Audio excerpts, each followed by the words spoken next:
we're going to talk about multiple operations we can do with decimals. So we're going to add, subtract, multiply, divide, and then talk about converting them to fractions.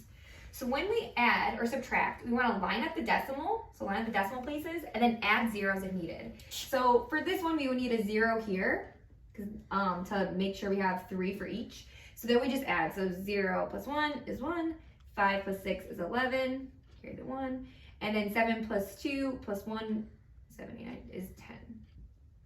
And then you just keep the decimal and you align it and just put it wherever it was before. All right, same thing over here. So we're going to have to add a 0. And when you're subtracting, you always want to put the bigger number first. So since 7.5 is bigger than 2.61, we want to put that at the top.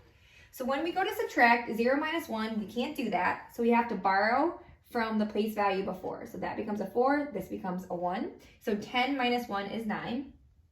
Again, 4 minus 6, we can't do that. So you have to borrow from what's to the left of it. So this becomes a 6 and this becomes a 14. So 14 minus 6 is 8. We align our decimals and put that right there. And then 6 minus 2 would be 4. So next, when we are multiplying, you want to remove the decimals and just add them back in at the end. So if I have 7.5 and I just get rid of the decimal, that would be 75. And if I get rid of this decimal, that would be 261. So when we're multiplying, we want to put the bigger number on top. So we have 261 times 75. Now we can multiply this just as if they were normal numbers without decimals in them. So 5 times 1 is 5. 6 times 5 is 30. 5 times 2 is 10, plus 3 would be 13. Then we add the 0 and we multiply the other way. So 7 times 1 is 7. 6 times 7 is 42. 7 times 2 is 14, plus 4 is 18. And then we go ahead and add these together. So 5, 7, 5, 9, 1. Now this is when we have to add the decimals back in. We want to count how many total decimal places we had and then add it back in going from the right over to the left. So we had 1, 2, 3 decimal places. So we have to add 1, 2, 3, and this is where our decimal would go. So our answer would be 19.575. All right, when we divide decimals, we want to move the decimal until the divisor is a whole number. So if we have this right here, we have 4.41 divided by 3.5. And the divisor is a number on the outside. So we want to move this to the right until we have a whole number. So this only takes one place to the right to make it a whole number. So we have to move this just one place to the right.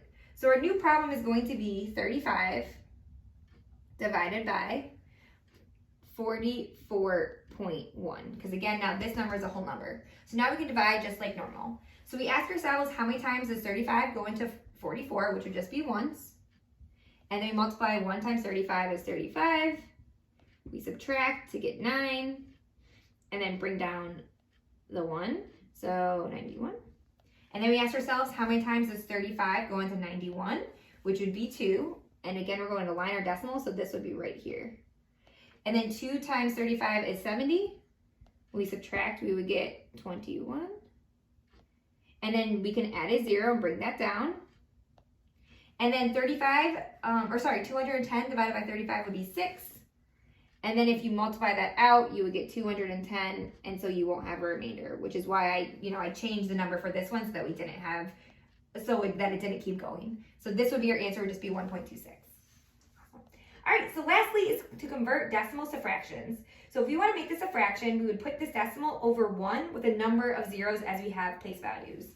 So our decimal, we're just going to put it without the decimal, so 35 over 1. And then we have 2 place values right here. So we're going to add 2 zeros. Then we can simplify this by dividing it, the top and the bottom, by 5. So this, as a simplified fraction, would be 7 over 20. And then if you wanted to go the other way, if you had this and you wanted to go into a decimal, you could just put in your calculator 7 divided by 20. And that would get you back to your original decimal, which is 0.35.